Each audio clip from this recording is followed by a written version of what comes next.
Compass সিরিয়ালের আমরা আগামী পর্বে দেখতে পারবো। কম্পাস বিহানকে বলেন, বিহান স্যার, আমি জিতকে একটা কাজে পাঠিয়েছিলাম। বিহান বলেন, কি কাজ? তোমাকে বারণ করা সত্ত্বেও তুমি জিতকে ওখানে পাঠালেই। আরে কি করো কম্পাস তুমি? আমি তোমাকে না করেছিলাম না এটার মধ্যে ঢুকতে? কম্পাস বলেন, কি করে না ঢুকে থাকবো বিহান স্যার? এখনই কোনো স্টেপ না নিলেই আরো মানুষ ক্ষতিগ্রস্ত হবে যে। জিত বলেন, স্যার একেবারে তাই। আমি যেহেতু ওখানে গিয়ে দেখে এলাম, আমি ভিডিও করেছি, সব রয়েছে আমার ফোনে ওই ফ্যাক্টরির। ওখানে যদি কোনো মানুষ 5 মিনিট মাস্ক পরে না কাটায় তাহলে তার মৃত্যু অবধারিত। এত ডিফারেন্ট রকমের কেমিক্যাল রয়েছে ওখানে, আপনাকে কি বলবো আমি। একবার যদি ওই ফ্যাক্টরি থেকে গ্যাস লিক করতে শুরু করে তাহলে কিন্তু এবারে মানুষ অসুস্থ হবে না, তার মৃত্যু হবেই।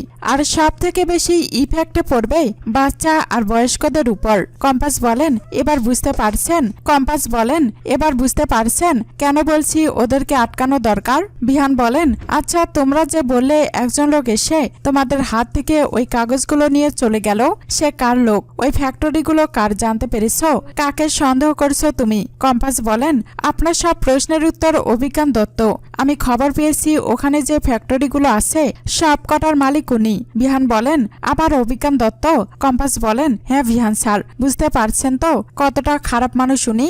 আচ্ছা আপনি কিছু করতে পারবেন না বিহান স্যার? অভিজ্ঞান দত্তের মতো একটা অসৎ নিষ্ঠুর মানুষকে শাস্তি না দিতে পারলেই মানব জাতির প্রতি অন্যায় করা হবেই। এটা না মনুষ্যত্বের অপমান হচ্ছে, না জানি আর কত মানুষের ক্ষতি করেছে। খোলা ছেড়ে দিলে তো কত মানুষের ক্ষতি করবে, তার কোনো নিশ্চয়তা নেই। এই মানুষটার শাস্তি হওয়া জরুরি। মোনালিসা কম্পাসকে বলেন, এই কম্পাসের সন্না, আমরা কি সরস্বতী পুজোয় পার্টিসিপেট করতে পারবো না রে? আমরাও তো কলেজের স্টুডেন্ট বল। কম্পাস বলেন, হ্যাঁ অবশ্যই পারবি, কেন পারবি না? সরস্বতী মা কি শুধু আমার একার? মা তো সবার।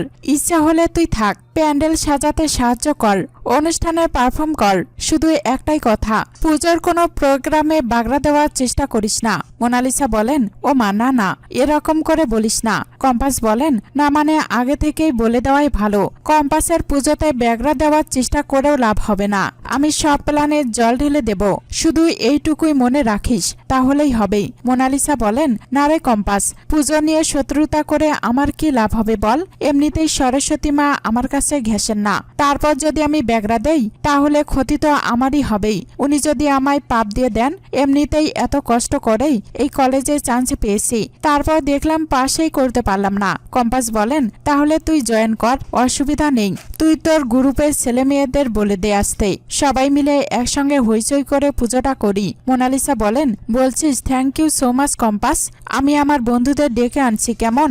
এদিকে বিহান কম্পাসকে বলেন, তুমি তো অদ্ভুত মেয়ে, সাধে বলি ঝামেলা তোমার প্রিয়।